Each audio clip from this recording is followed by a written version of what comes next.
하나님께서 저희들에게 주시는 말씀은 에베소서 4장 13절에서 16절 말씀입니다. 에베소서 4장 13절에서 16절 말씀입니다. 제가 봉독해 드리겠습니다. 우리가 다 하나님의 아들을 믿는 것과 아는 일에 하나가 되어 온전한 사람을 이루어 그리스도의 장성한 분량이 충만한 데까지 이르리니 이는 우리가 이제부터 어린아이가 되지 아니하며 사람의 속임수와 간사한 유혹에 빠져 온갖 교훈의 풍조에 밀려 요동하지 않게 하려 함이라. 오직 사랑 안에서 참된 것을 하여 범사에 그에게까지 자랄지라. 그는 머리니 곧 그리스도라. 그에게서 온 몸이 각 마디를 통하여 도움을 받음으로 연결되고 결합되어 각 지체의 분량대로 역사하여 그 몸을 자라게 하며 사랑 안에서 스스로 세우느니라. 아멘. 성경 창세기 1장에 보면은 천지 창조에 대한 내용이 나옵니다. 하나님이 천지를 창조하고 모든 짐승도 그리고 사람도 만들었죠. 하나님이 천지를 창조하고 이 창조 시에 짐승하고 사람의 공통점이 있고 차이점이 있습니다. 짐승하고 사람 어떤 공통점이 있나요? 성경에 보면은 또 어떤 차이점이 있습니까? 사람하고 짐승하고 창조 시의 공통점은 짐승은 하나님이 뭐로 만들었습니까? 짐승은 하나님이 흙으로 빚어서 이 짐승을 만들었습니다. 호랑이도 토끼도 흙으로 빚어서 만들었고 사람은 어떻게 만들었습니까? 하나님이 흙을 빚어서 그 다음에 하나님의 생기를 넣어서 생명이 되게 하셨습니다. 그러니까 짐승하고 사람의 공통점은 이 재료 중에 흙이란 재료로 만들어진 공통점이 있습니다. 그래서 우리들이 이 고기를 먹는 겁니다. 이 흙에서 짐승이 만들어졌고 이 사람은 흙에서 빚어졌기 때문에 우리들의 육신은 흙에서 나오는 것을 먹어야 됩니다. 흙으로 빚어진 짐승, 그래서 돼지고기, 소고기 먹을 때 우리들의 육신이 힘을 얻게 되는 겁니다. 또 흙에서 나오는 과일, 채소 이것을 먹으니까 흙의 영양분을 우리들의 육신이 먹고 건강하게 되는 겁니다. 그런데 차이점이 있지요. 사람은 흙으로 빚어져서 하나님의 생기를 넣은 겁니다. 그러나 동물에게는 생기가 없습니다. 하나님의 생기가 사람에게는 있기에 오직 피조물 중에 사람만이 하나님의 생기를 넣어주신 것입니다. 이 생기로 인하여서 하나님과의 관계를 맺을 수 있고 또 하나님 우리들의 이 생기가 쉽게 말하면 우리들의 영입니다. 영이 우리들에게는 있습니다. 동물에게는 영이 없습니다. 동물은 그냥 본능만 있습니다. 사람과 짐승의 이런 결정적인 차이, 하나님의 생기가 있느냐 없느냐, 영이 있느냐 없느냐, 영이 있는 존재는 본능으로만 사는 것이 아니라 인격적인 성숙을 이루어갑니다. 동물 아무리 길러도 밥 잘 먹여도 인격적으로 성숙을 합니까? 그렇지가 않습니다. IQ는 있지요. IQ는 좀 있지만은 이거는 본능으로 사는 거지 인격적으로 성숙하지를 않습니다. 그러나 하나님의 생기가 있고 하나님의 영이 있고 하나님의 형상 따라 지음받은 우리 인간들은 인격적으로 성숙하게 되어 있습니다. 짐승하고 사람하고 이런 결정적인 차이가 있음을 우리들은 꼭 알아야 됩니다. 요즘 선진국일수록 이 애완견, 이게 하여튼 엄청나게 유행을 합니다. 많은 집에서 이제 애완견 기르는 거 좋습니다. 좋은데 이런 차이점은 알아야 됩니다.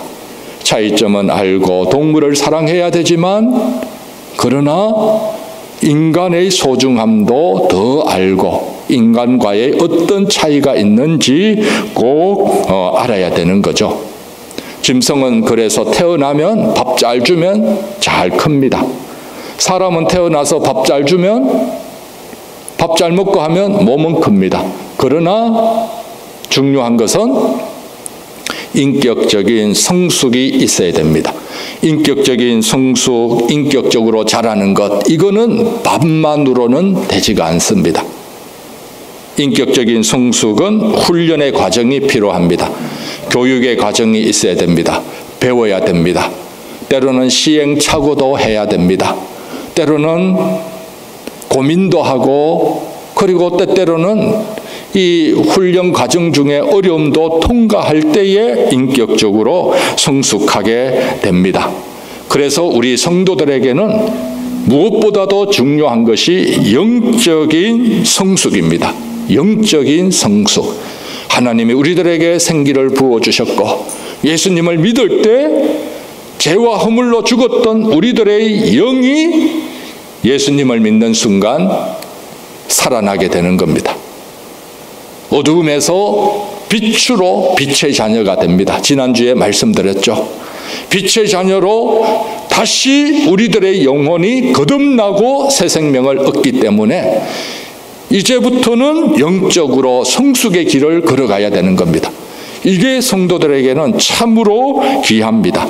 영적인 성숙은 이 뷔페 가서 맛있는 고기 먹는다고 영적으로 성숙하지를 않습니다.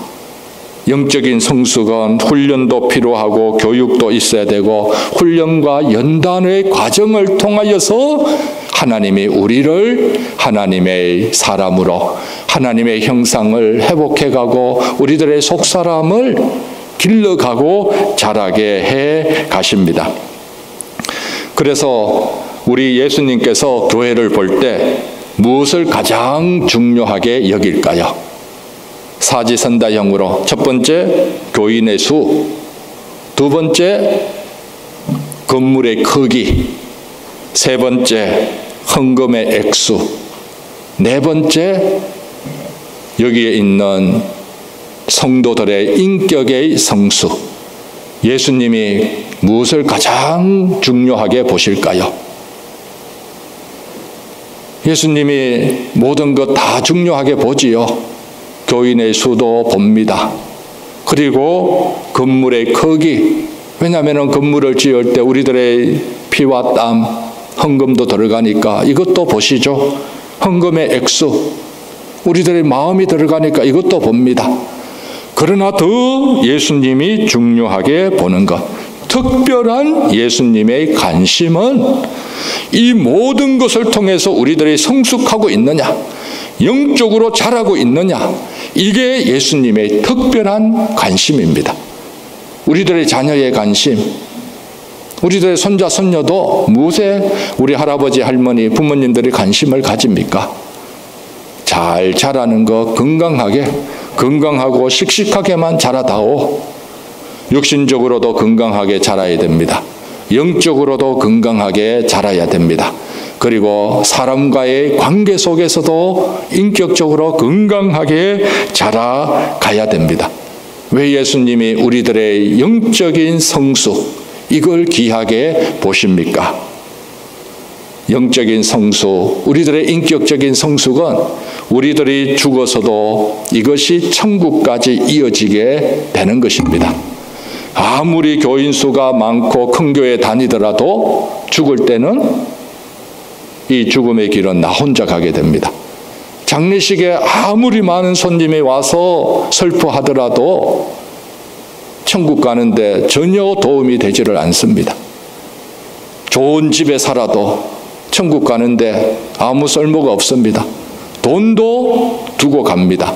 그러나 여러분들의 영적인 성숙, 예수님을 닮은 인격, 이거는 천국하고 그대로 연결되어지는 겁니다.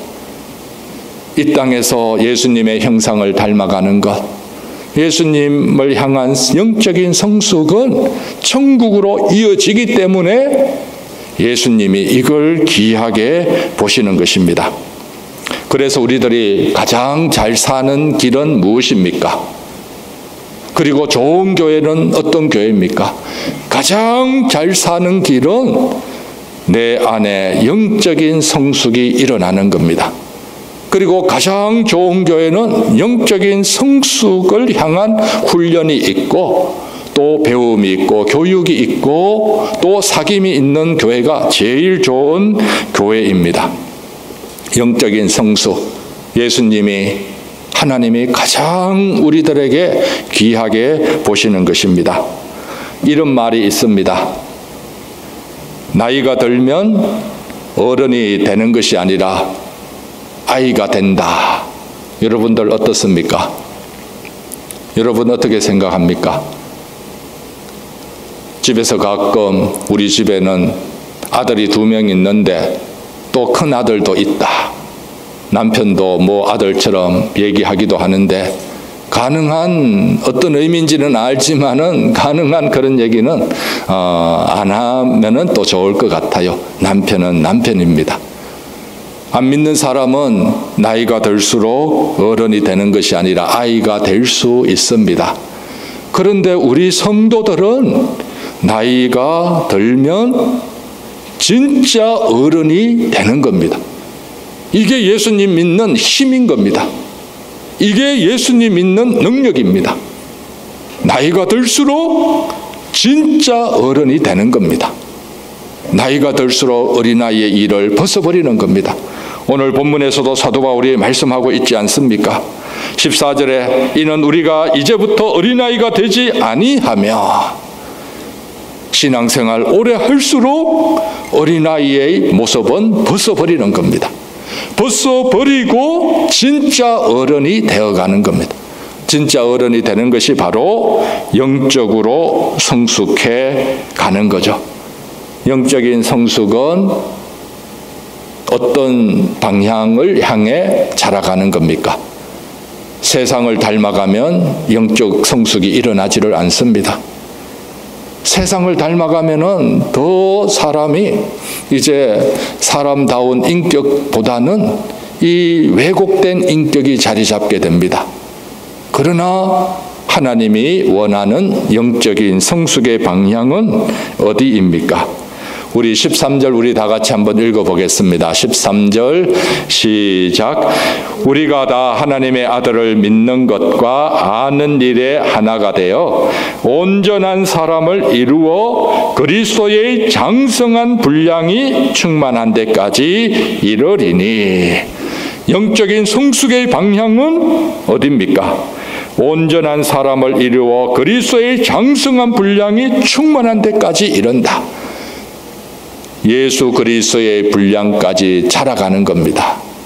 예수님의 분량까지, 예수님을 목표로 예수님의 방향을 따라 우리들이 자라가는 것, 이것이 영적 성숙의 방향입니다. 이걸 또 15절에는 어떻게 표현해 주고 있습니까? 15절 다시 한번 15절 한번 다 같이 읽어보겠습니다. 시작.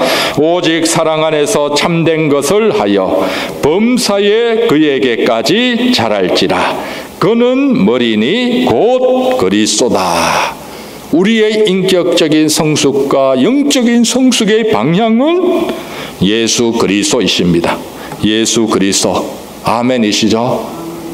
여러분들, 우리가 나이가 들수록 인생을 살아가면 살아갈수록 나는 예수님을 얼마만큼 닮아갔는가, 이 영적 성숙의 농도가 참 귀하고 이걸 우리들이 하나님 앞에서 드려지는 최고의 열매인 것입니다. 토마스 아켄피스는 그리스도를 본받아 이 책을 썼습니다. 자신의 일생의 목표는 예수 그리스도를 본받는 것이고, 예수님을 본받기 위해서 어떻게 해야 되는가? 말씀 보고 기도하고 자신의 욕심을 내려놓고 내 일평생의 소원, 방향, 목표가 예수 그리스도를 본받는 것이다. 이걸 설정해놓고 살아갔습니다. 이것이 우리 성도들의 또한 방향이 되어야 될 줄 믿습니다. 저와 여러분들 예수님을 더 닮아가야 될 줄 믿습니다. 예수님을 닮아가고 영적인 성숙을 이루기 위해서 밥 잘 먹으면 됩니까? 영적인 성숙 그냥 시간이 지나면 됩니까? 제가 어미소가 송아지 낳는 걸 한번 본 적이 있습니다. 이 어미소가 송아지 낳을 때 등을 구부리더라고요.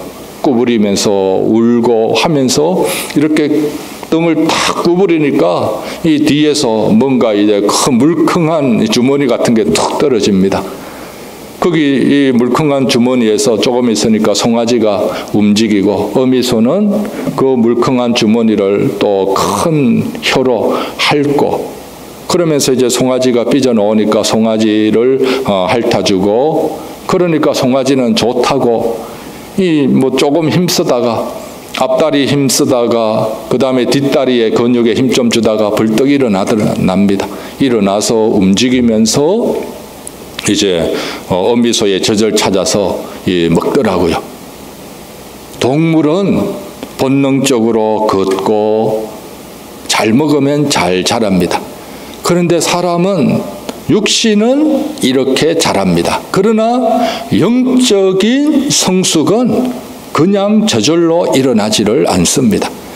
영적인 성숙에는 반드시 훈련이 있고, 그리고 지나야 될 연단과 고통의 과정이 있게 됩니다. 이걸 사도 바울은 어떻게 얘기를 하는가? 너희 속에 그리스도의 형상을 이루기까지 다시 너희를 위하여 해산하는 수고를 한다. 이번 주 암송 구절에 주보에 나와 있잖아요. 그리스도의 형상을 이루기까지, 어디에? 너희들 속에 그리스도의 형상을 이루기까지 다시 너희를 위하여 수고한다. 사도 바울이 갈라디아 교회를 잘 세웠는데 이 외부에서 잘못된 선생님들이 와서 사도 바울이 가르쳐준 복음을 왜곡시키는 겁니다. 엉터리다. 그러니까 갈라디아 교인들이 기가 얇아갖고 그냥 솔깃해서 넘어간 겁니다. 넘어가니까 사도 바울이 가르쳐준 복음이 왜곡되고 이게 변질된 겁니다. 그러니까 사도 바울이 다시 진짜 복음은 무엇인지 확실하게 갈라디아서를 써서 알려주는 겁니다. 그러면서 다시 너희를 위하여 해산하는 수고를 한다. 영적인 성숙을 위해서는 우리들이 해산의 수고와 고통과 과정을 꼭 지나가야 됩니다.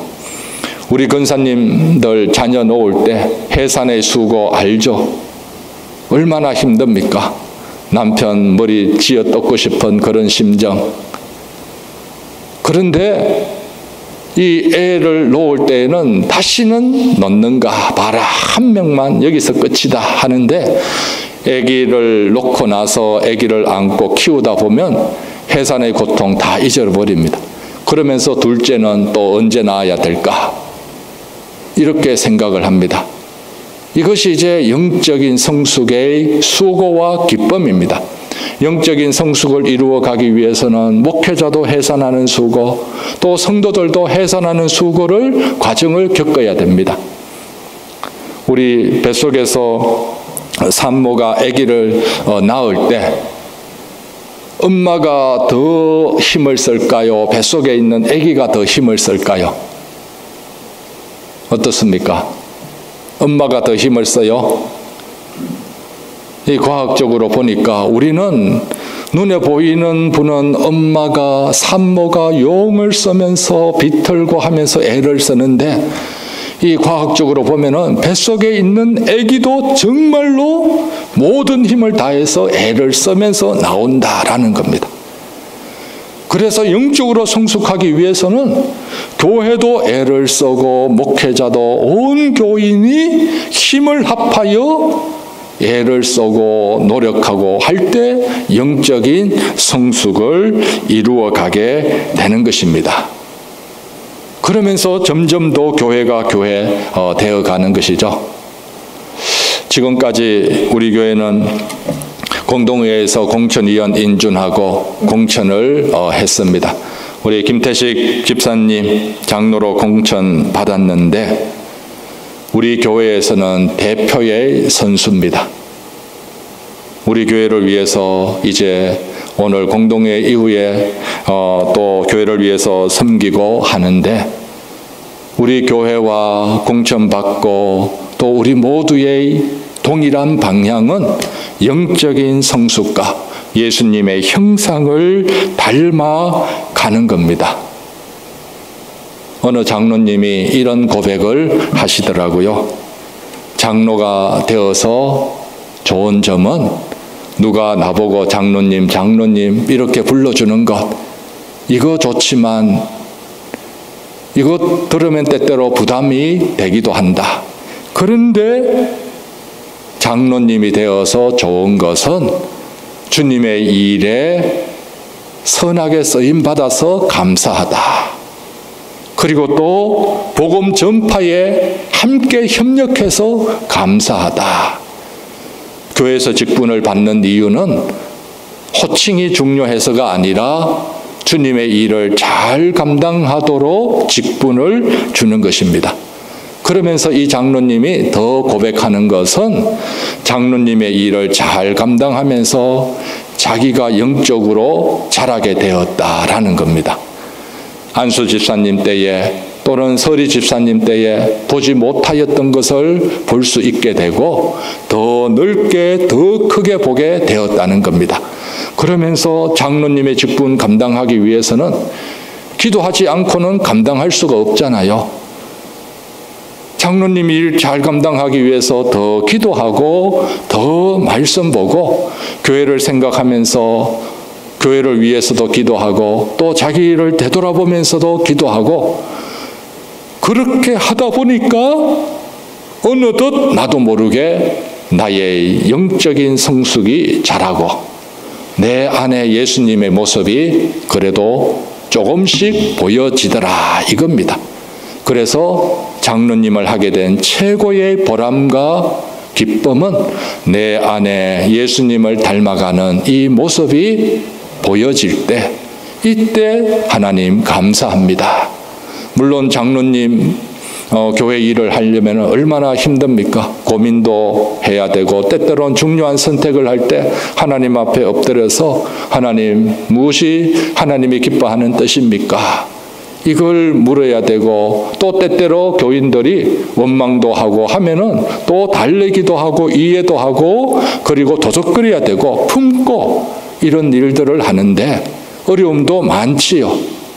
때로는 비난받을 수도 있는데 그러나 최고의 보람과 기쁨은 하나님 나에게 이 귀한 직분 주시고 또 주님의 복음 전파와 교회를 위해 나를 이렇게 선하게 쓰임받게 하시는 것 감사하고 그러면서 내가 영적으로 자라게 해주셔서 감사합니다. 이런 고백이 생기는 것 이게 진짜 감사하다라고 고백을 하더라고요. 그래서 이런 고백이 우리 장로님들도 이 고백이 있고 우리 모든 성도님들이 영적으로 성숙되는 것 이걸 감사하는 고백이 가득하면 진짜 주님이 보시기에 귀하고 좋은 교회가 될 줄 믿습니다. 이런 교회로 우리들이 더 주님 앞에 반듯하게 서고 우리 주님이 볼 때에 여기 한 사람 한 사람이 진짜 알곡이 되고 영적으로 예수님을 더 닮아가고 속사람이 강건한 사람 되는 것 이걸 주님이 가장 귀하게 보시는 줄 믿습니다. 이를 위해 함께 협력하고 또 이를 위해 함께 힘을 모아서 하나님이 보실 때 웃으시는 교회 예수님이 보실 때에 허무한 교회가 되도록 우리들이 더 영적으로 성숙하고 예수님을 닮아가고 하나님의 형상을 이루어가는 귀한 교회로 든든히 세워지기를 주님의 이름으로 축복드립니다. 기도하겠습니다. 하나님 아버지, 오늘 우리를 주님의 사람으로 불러주셔서 감사합니다. 하나님의 형상을 덧입혀 주시고 하나님의 형상을 회복하는 영적 성숙의 길 걷게 하여 주심을 감사합니다. 이제부터 우리가 함께 힘을 모아 예수님을 더 닮아가는 교회 되게 하여 주시옵소서. 예수님의 형상을 덧입으면서 인생의 진정한 보람과 가치를 느끼고 감사하는 주님의 사람으로 우리를 세워 주시옵소서. 예수님 이름으로 기도드립니다. 아멘.